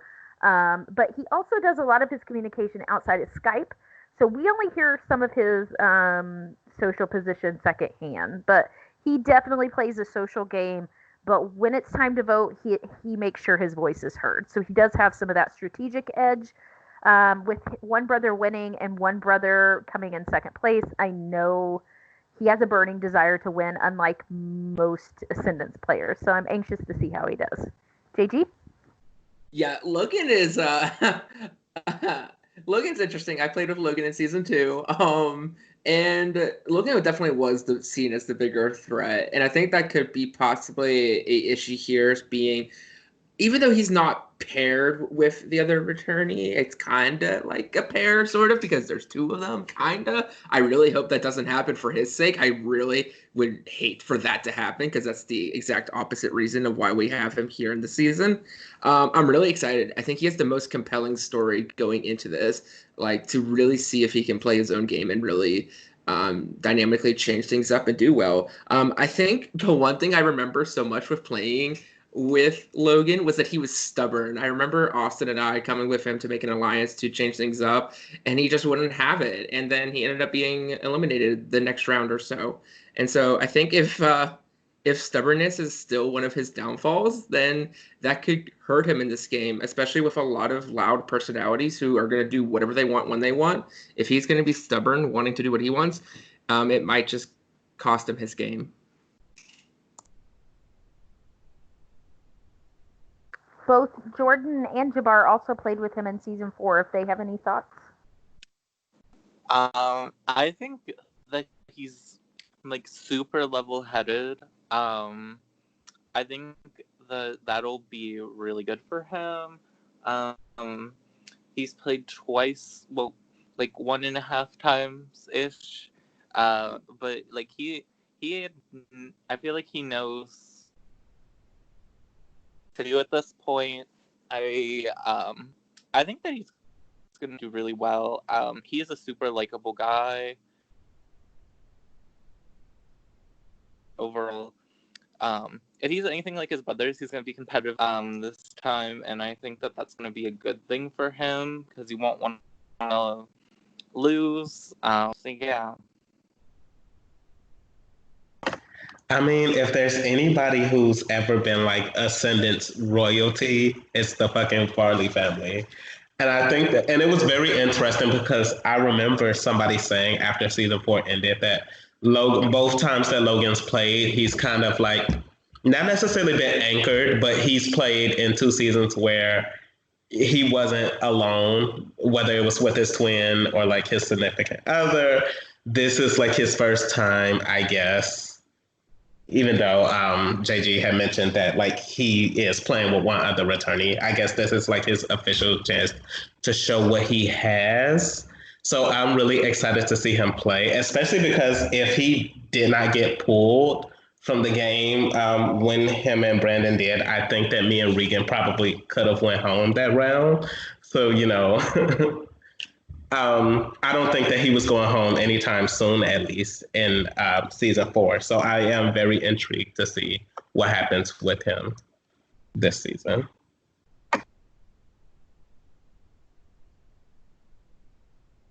Any other thoughts about one of the Farleys, considering his brother's not here? If he gets exposed as being a Farley, do you think that'll help or make his chances worse? I leave that to you guys. I mean, he will be revealed as Logan Farley. So and he's on the Wikia, and the Wikia lists him as a part of the twin list. See, I don't think it should matter if he plays his cards right, because like to be honest, he's played twice and he hasn't made it to like the merge portion of the game, whereas his brother has won and his other brother has gotten second. So if I was him, I would definitely play that up like, hey, I'm clearly the Farley that doesn't know what the hell they're doing. Not saying it's him, but like that's an angle that I would play if I was him. That actually is like a really good point, especially if Lana's doing her research. She knows his brothers have made it to the end and won, and then gotten second. So like it could come into play. Like it could still come back and bite him. I hope not, but it could. I think Lana and Sean are going to be the only ones who know that because, like, I think, remember going through all of their interviews, I think most people said they had very little to no knowledge about Ascendance. So I think I think he'll get fine just fine. I think, like I said, Sean and Lana might be the only two that really know what that backstory is. I mean, I think if he does get exposed, I hope he just owns it because, I mean, like we saw last season, I feel like everyone knew pretty early on Jordan was a huge threat, and he still made it all the way to the end somehow. So I could definitely see that not hurting Logan at all. I can speak from experience. Owning up to what's going on is better than just lying. Speaking from season 2, owning up to it. Yes, just own up to it. We were like, what are they doing? They pretended to break up. Nobody's buying. Pretending to break up does not work. Makes it worse. You can't break up with your twins. So, I will add, yes, the wiki is out there and everything. Season 4, everyone was a returnee, so it kind of leveled the playing field. But you're exactly right. I mean, even if they take time to read the Wikia, I don't think most people are going to know or care. Caitlin will know of Duke, so that might be a connection she reaches out and tries to use. So it may help him at least gain an ally up front. But I just don't know. I don't know if I would be concerned, kind of like I think Jabbar said. He's played twice and didn't make it to merge or jury, and he can say, I just keep flopping. He can say whatever he wants. I mean, there's no real solid information out there on the wiki that's going to tell you why he got sent home. Okay, next we move on to, he says Matt Oten. I'm getting really in the habit of calling him Maddie, so I'm trying not to do that. I loved his intro and Meet Me video. He hammed it up. His picture's great. He's really into the theme. I'm really excited to watch him play. I hope I don't get disappointed by drafting him. I'm really just going off my gut here. He seems really genuine. He seems like Bill, where he's just extremely nice, but in a different where he's just a fun, goofy, nice. So I think he will relate to a lot of people, and the social game will play well to his strengths. But he also has been in a lot of games recently. He does have a lot of relationships. I'm sure there are bridges he's burned out there. So I'm anxious to see how I keep saying this. The big personalities are they can't all be big. You can't have Matt, Zach, Alex. You can't have everybody out there just balls to the wall in the spotlight constantly. So I think a lot of that will depend on how the personalities interplay. JG? Yeah, Matt seems very Matt, right? Okay. Seems very chill, very likable person he seems like he has a good foundation coming into this to make an impact. I think I think his problem might be he might just become a little too under the radar and just might become an easy target. Just because people are like, "Oh yeah, Matt, he's there. Hi, Matt." I think he's gonna have to do something to stand out and to make himself kind of more known. But as a result of that, that could then jeopardize his game. So I think he's in an interesting spot where he's got to balance that under the radar, but not being invisible at the same time and having some sort of presence where people are wanting to work with him in some capacity. Anyone else have any experience with Matt Oten? Me, that's me. I played the cube with him. I love him. He was super. I didn't realize this, but before the cube, he played like a villain, and in the cube, he was a villain again. He and me like made a final two toward the end when I thought all my alliances were falling apart, and then he snaked me hard, and I got cut at final five. But I mean, he's smart, and he's a comp beast. Like, so I don't know. Like with the cube, it was interesting because I think he found himself in between a lot of alliances, but the fact that he kept winning comps, like no one could touch this guy. So I don't know. I mean, I don't think you're gonna be sorry drafting him at all. Yeah, I don't think you're gonna be sorry drafting him. He's like so good at competitions. I played Pro with him. I played Annihilation with him. He's a super social player, like you said. I feel like his only downfall is towards the end. I feel like he plays the end game so like poorly. Like I feel like he just goes about things like in such a wrong manner. Like it's villainous and it's entertaining, but like to win, I feel like he goes about things so wrong. Um, like in Annihilation, he kept telling me, "Oh, I'm gonna make this move. I'm gonna make this move. Like, we're gonna do this," and then he didn't do it, and that pissed me and another person off because like he kept telling us he's gonna do this. He knows that like he has no chance against the one person.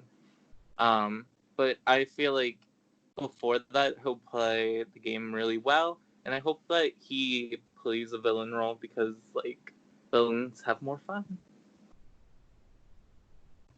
Boo! That was so corny. Oh, shut up. You still love him. No, I'm gonna fight Jabbar after Anyone that. else on Maddie? Okay, we're going to move on to another person I know Emily knows, which is Oakley. I'm realizing that Matt and Oakley, and it seems like someone else she said earlier, all played Cube with her, and Alex hosted them, so there's at least a three-person connection there. Maybe Emily can tell us if Maddie and Oakley played together or got along. I don't know what to think about Oakley. From the outside, he seems like extremely friendly. Like I almost thought of him kind of like in Maddie's personality, just as a viewer in pages and seeing comments and things he made. But from his photos and his prod chat and everything, I feel like he's a little bit more serious than I thought, and maybe a little bit more low key and less social than I thought. So He did talk a little bit about strategy and like kind of being snaky, especially at the end, cutting people. If people know that reputation, I feel like it might get him in hot water early. So I didn't draft him simply because I'm afraid his reputation might precede him. But I think he's a strong player just because he does consistently place. He typically, as in the games I'm viewing, places closer to merge or jury. So I think he'll do okay. But if he isn't as social as I thought, Ascendance may hinder his gameplay a little bit. JG?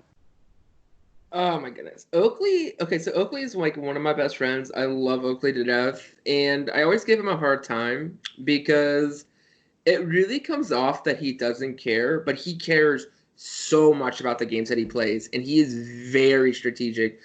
He intentionally and unintentionally um, shows off how not strategic he is when in actuality he is really strategic. Like, that is his strength.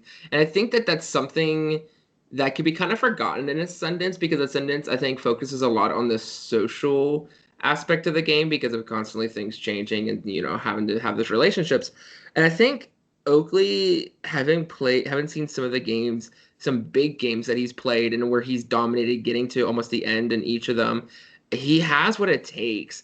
He knows people that are in this game that he can have relationships with, while at the same time even though he is a winner in past games and he is a strategic and sneaky player, I just see that people would keep Oakley in over some other people like Alex Viver, for example.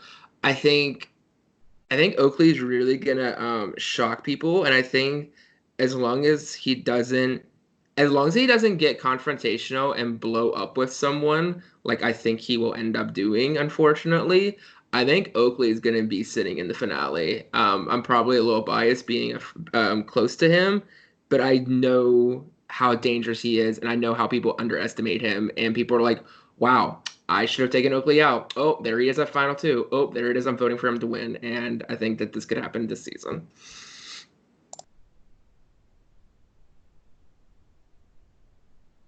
Emily? Yeah, that's basically exactly what happened in the cube. I got the vibe he played the cube differently than he usually did, and that's what he won in.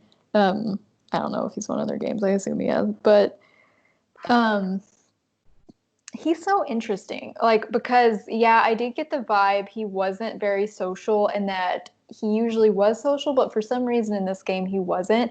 But it was amazing to me how, like, anytime I was in a pickle, like, because me and Oakley were kind of working together and kind of like in this Misfits alliance. And anytime I was like in a pickle, he was one I could turn to and just tell him everything. And he'd be like, okay, great. This is what we need to do, X, Y, and Z. And I was like, great. I'm glad you understand this. Like, he's so sharp, so strategic. And it was great. So I definitely could see him getting far. It just really depends. Because with Matt and Alex knowing that, I don't know if he'll be able to kind of swoop under the radar, but maybe he will. Him and Matt were never on the same. I don't think they ever worked together in the cube. They were always on opposite ends. So it'll be interesting to see if they actually work together. I would be kind of surprised. I'm pretty sure this Zach also played the cube. If I missed the same season, I don't know. I think it was. Anyway, so I'd be surprised if they work together, but I'm not sure. I believe that Zach did. Okay, thanks. Yeah, Zach, I think, was like second or first boot, so. Yeah, because Zach and Oakley have definitely like know each other. Oh, okay, gotcha. Anyone else? I think that I'm not for certain, but I think that Zach and Oakley also played the system together, where they both made it pretty far. That is also true.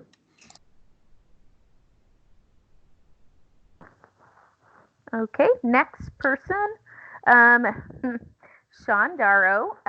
He was production season 1, 2, and 3. Was he season 4? Yes, I believe also season 4. He was heavily involved in season 1. We were going to cast him, and we got a full cast, and so we asked him to join production. We were always hopeful he would play a future season when things got a little bit more stable. He did get a job where he works 12 to 15 hours a day, 4 days a week, so he was a little less involved, especially in season 3 and 4. But he is really aware of the format. He's aware of kind of the personality traits that make it far, and what can kind of tank your game. He has not been involved more recently when we've been hiding things. In the first 2 seasons, powers were just given away to whoever won captain. And then season 2, you had safety and gave a power to someone else. And season 3, we started shaking it up and hiding things. So I don't think he'll have a huge leg up in that scenario. I still think Alex probably will have the best head start in that area. But he does at least know things are out there. He definitely will be aware of the powers, even without looking at the wiki. He will know of the Farley connection. He will know Caitlyn. I know he'll know Jasmine from Torched. He obviously knows Braden. He does have a lot of connections. The thing with Sean is he's messy. He's going to have 18 chats going on. He's going to be talking with all of these people and making them promises. Sean, I know you're listening to this. You know all this is true. You are extremely nervous. He is extremely nervous to play this game. He wants to win so badly. And I think that he potentially can overplay. But I'm hoping what will happen is he wants to win so badly that he reins it in, keeps his mouth closed, because he knows how word gets around in Ascendance, because everyone can talk to everybody. And Sean really struggles almost as much as Dylan with not being able to keep a secret. So I'm really concerned for him in this game. I think if he can get his footing and he can keep a secret, he will go far. I'm just worried that might not be the case. JG? All right, so I love Sean to death as a person. Working with Sean in a game, as Nicole can attest, and probably other people, is very frustrating. Having played Bro Her. Why did you vote him out and Bro Her with me? yeah, Bro Her. Fun times. Yeah, Sean's a very likable person. Sean's problem is that he puts his foot in his mouth too quickly, too easily, and I think he has the benefit of knowing the format the best out of everyone, and I think just looking at the cast, I think he has the most connections, but that could all be taken away by saying the wrong thing at the wrong time, and the fact that if he wins a power, he might just tell the wrong person, if X, Y, and Z. I think Sean's biggest threat to win this game is himself. I think if Sean can overcome that, and like Nicole said, rein it in, I think Sean has everything set for him to win this game. It's just, can he zip that mouth? Can he just sit for 1 second and just breathe and let the round unfold and just trust his allies and trust that the things are going to go down and not get over worried, overplay, and make a big move too soon and then be eliminated the next round? That's the question.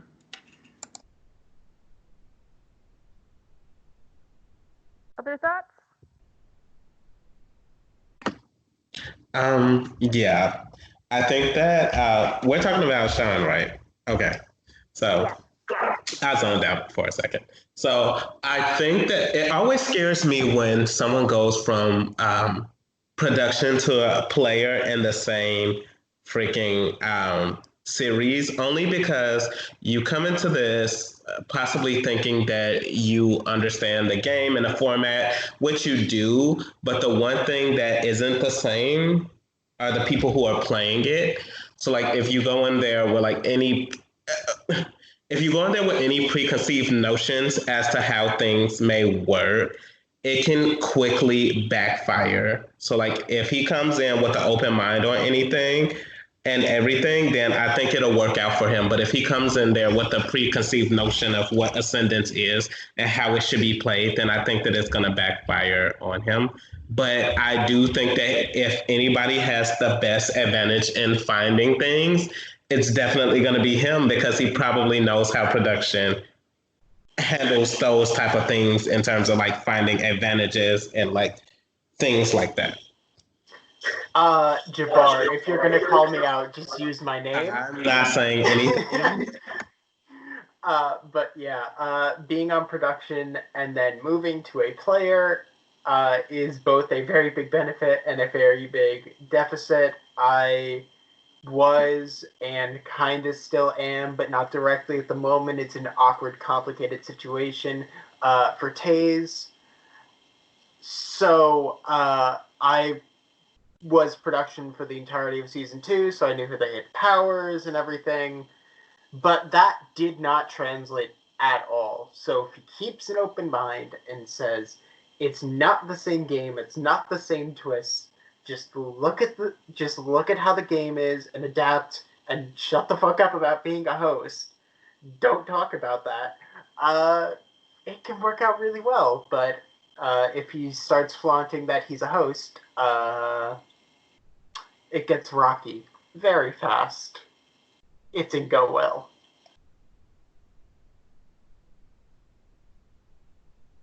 I just want to say I've never played with Sean, but I love Sean and I'm excited to see what's going to happen.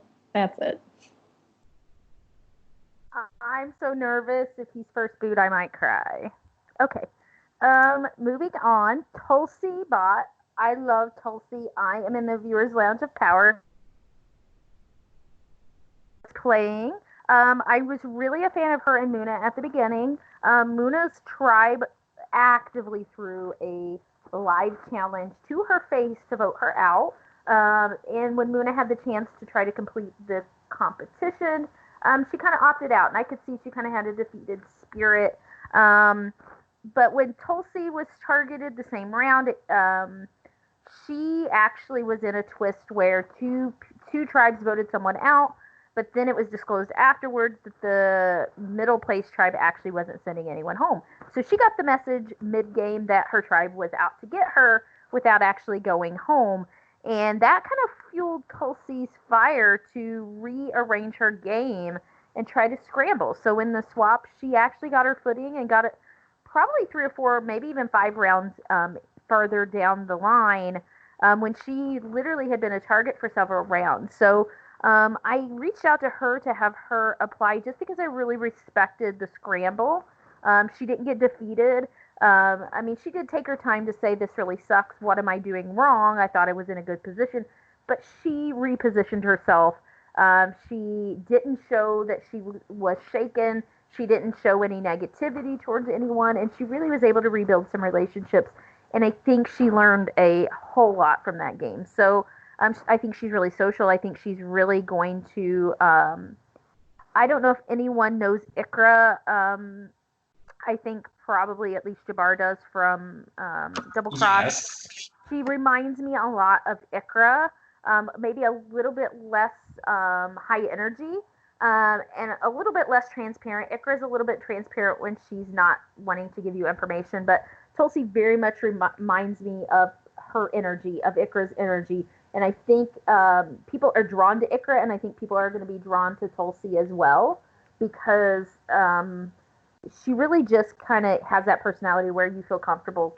But she's not like Gianna where she's kind of high energy isn't the word, but kind of in your face. She's more chill, and I think that she will bond with a lot of people in this cast. So she's probably the person I'm most excited for in this cast. I didn't draft her simply because Ascendance has not been kind to women. I know that's a stupid reason, but they get clocked as social threats and they get taken out, and I think that probably will be Tulsi's downfall, but I pray it's not, and I pray she kicks ass, and I would love to see her in the end. JG? Yeah, I was super impressed with Tulsi's interview, watching it. I think the biggest thing that really stood out to me was that one of her words she said was flexible. And I think that's like the key to Ascendance is being flexible, being able to change with how Ascendance changes. If she is able to keep to that, she is going to dominate this game. And it's going to be her game, and she is going to run it. I think the biggest struggle for her, though, is we're all seeing how amazing she is and how impressive she is. And we have super like analytical, smart people in this cast. It's going to be really, like Nicole said, I think it's going to be really hard for her not to get clocked.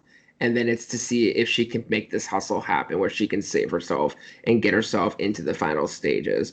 She's super bubbly, super just chill. And I think she's going to vibe well with this cast. I think she has some potential pairings and trios that she can really, we can see some fun combinations, and she can really excel in this game. And she's just got to somehow get that target off of her and maybe cover it with some bigger shields. Any other thoughts? I know she's like brand new. She did play Big Brother Maryland or Survivor Maryland, I believe. So she has played a live game. I have not got to see it. A couple of her castmates were in Power with her. I think she actually will play much better not knowing anyone in Ascendance. I don't know if anyone knows her from Survivor Maryland or other areas. A woman will win this season, and that woman could be Tulsi. It could be. We have some pretty kick-ass women. I mean, our women are strong this season. We also had Megan apply and drop, and then we also had Chantal. Megan who? Megan Humphreys? Yes.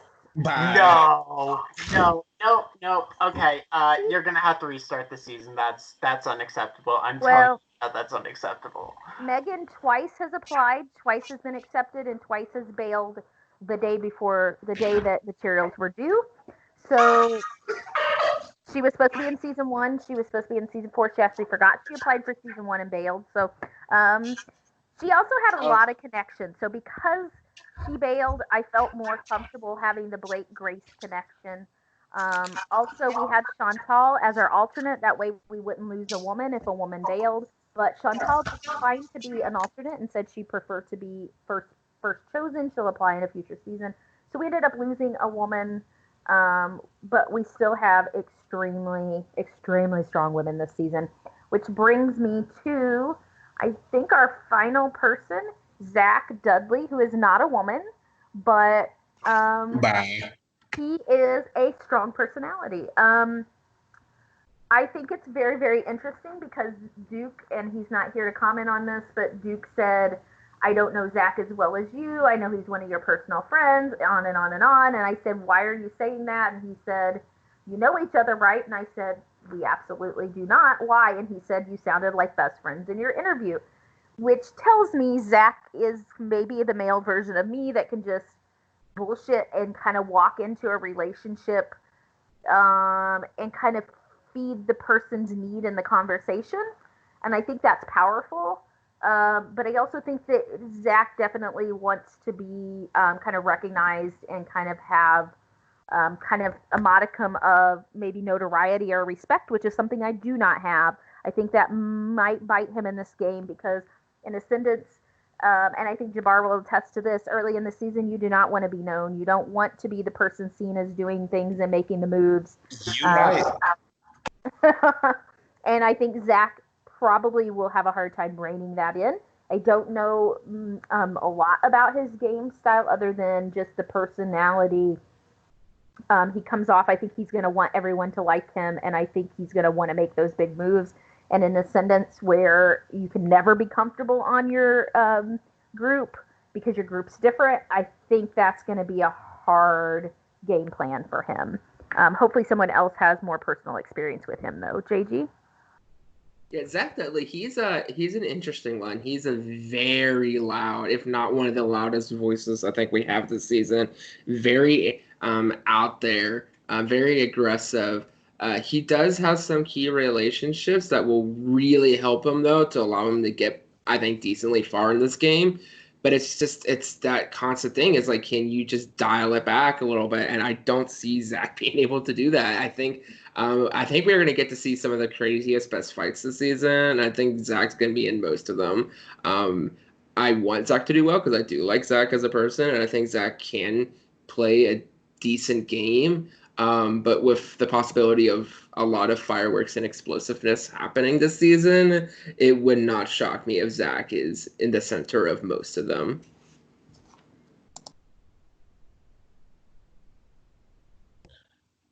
Yeah.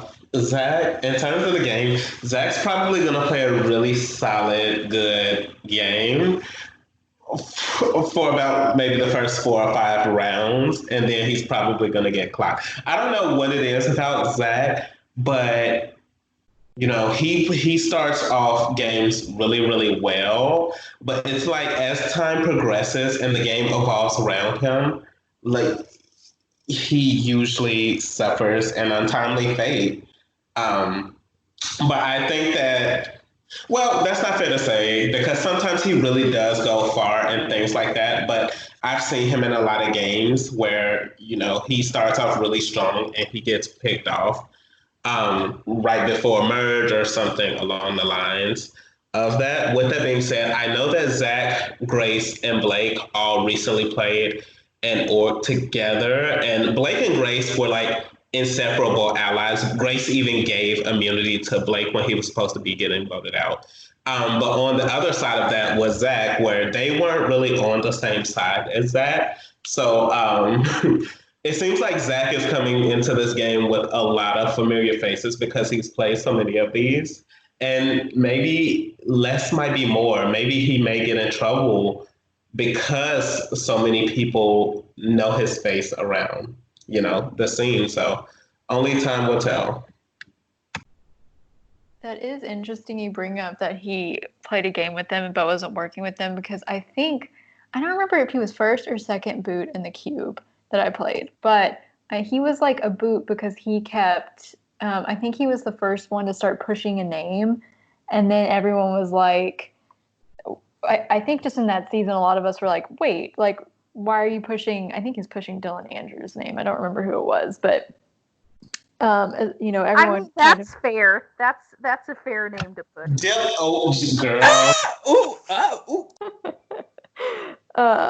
Well, I didn't know much about Dylan Andrews before that. So then I think people started, Dylan started turning back at him and was like, wait, but you're saying a name and you don't know anything about me and blah, blah, blah. And then things started getting about how Zach, I think, had played with Oakley. Like, people were talking about how Zach knew people in the game. And Zach also made the mistake, I think, of telling multiple people that he wanted to go after people that were, quote, inactive when this was like the first 2 days of the game. And one of those was me because I'd been on a 2-day drive and I hadn't been talking to people that much. And so all of us were like, what? Like, he named like half the cast that he was like, all these people are inactive. Let's just all go after those people. We're like, you just named 6 people. Why would you do that? Anyway, so if he can use like knowledge of like, oh, Grace and Blake are close to his advantage, but not have it like bite him in the butt, then I could see him going maybe. See, I think that he should actually. Well, excuse me. If I was him, I would like try and mend those fences. Like I would try and get on Grace and Blake's good side for a few of the rounds, and like anybody who like he's not necessarily feeling from the cube, I would just like bury the hatchet, just because it seems like for him, it's a difference if you're coming into this with like a boatload of friends. Like when I was partnered with Regan in season 4, every team that would come in, she would say, "Oh, I have a good relationship with this person, this person, this person, this person." But like if you're coming in with a boatload of enemies, you're gonna nice with some of them. So you're probably going to have to choose your battles wisely. And quite frankly, I don't think that Blake is the type of enemy that you want to have right off the bat. Yeah. Any other thoughts on Zach?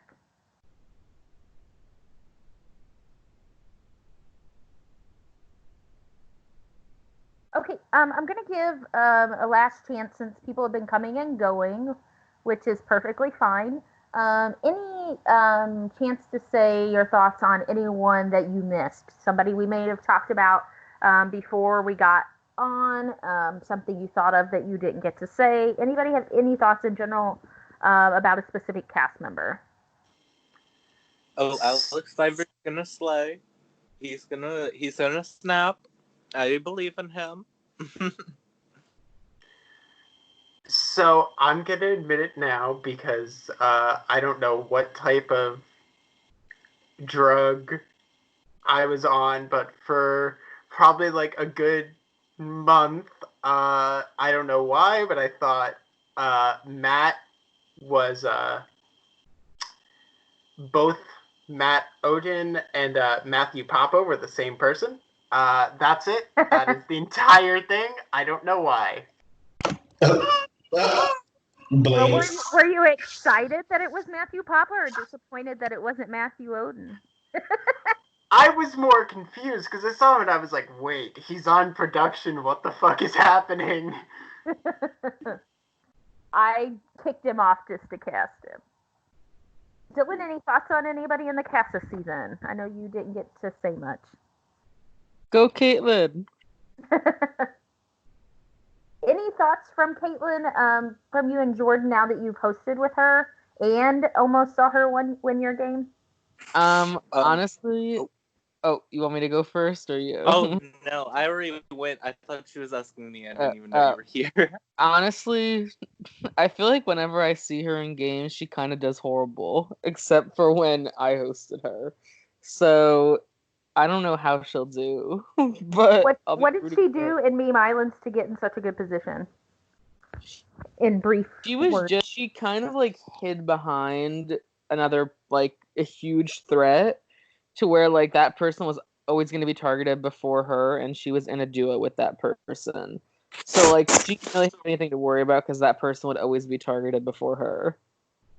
I think even before she got with the mirror, though, she knew what she needed to do. Like exactly, yeah. Good socially on her tribe. Like she ran her first tribe, and then she fell back once they had a swap. It's all about like making connections, and I feel like she's like decent at making connections with people. Any other thoughts from anybody on anyone in general before we wrap up? Go women. Yes, okay. I'm ready for a final woman, like final 3 women. It's time, season 6. Let's do it. You want 3 women in the finale when there's only 6 of them? Yeah, it's gonna happen. Wow, are you against it, Nicole? No, all in the final 6. I would say you're on track, but when I played All Out, we merged with like 1, 2, 3, 4 men, and a man went, a girl went, a man went, and then a man rocked himself out at like 6. I'm ready for all these women to put all these men on leashes and make it their game. I'm ready for it. Yes, we need a second female winner. We are going to pray that the women don't flop this season. I'm really disappointed with every season. We either have 2 women that probably don't play, or we have women that are huge, great players, and they get cut at the end. Okay, so this is your last chance. Any thoughts just in general on this season? Things you hope to happen besides women? Twist you're looking for? Any predictions? Can we have a double crowning if it's a female final 2? Is that an option?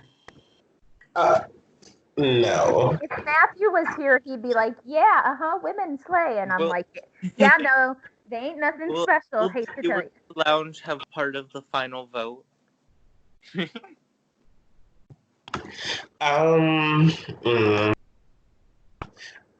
No.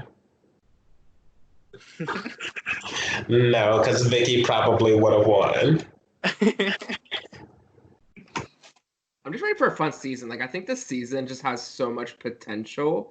I don't know why. I just get this vibe. There's so many crazy personalities, so many interesting relationships. Like, man, I am just ready to pop the popcorn, to pour the wine, and just watch these people go at their necks. Like, I'm so ready for this. Oh, yeah, this is going to be a catastrophe waiting to happen. It's going to be roaring, all right. Oh. Bye. You're kicked off. No VL for you. That was bad. It was so bad. Okay, if nobody has anything else of value, I'll stop the recording. Last call. Mandy Fleck for All Stars. I'll give her your spot. Thanks for offering. Blinks. Jordan's not getting that spot. I mean, I gave her my echo, but give her my spot in All Stars. if I'm there. All right, now that Mandy's coming up, I'm going to stop the recording. Love you, Mandy.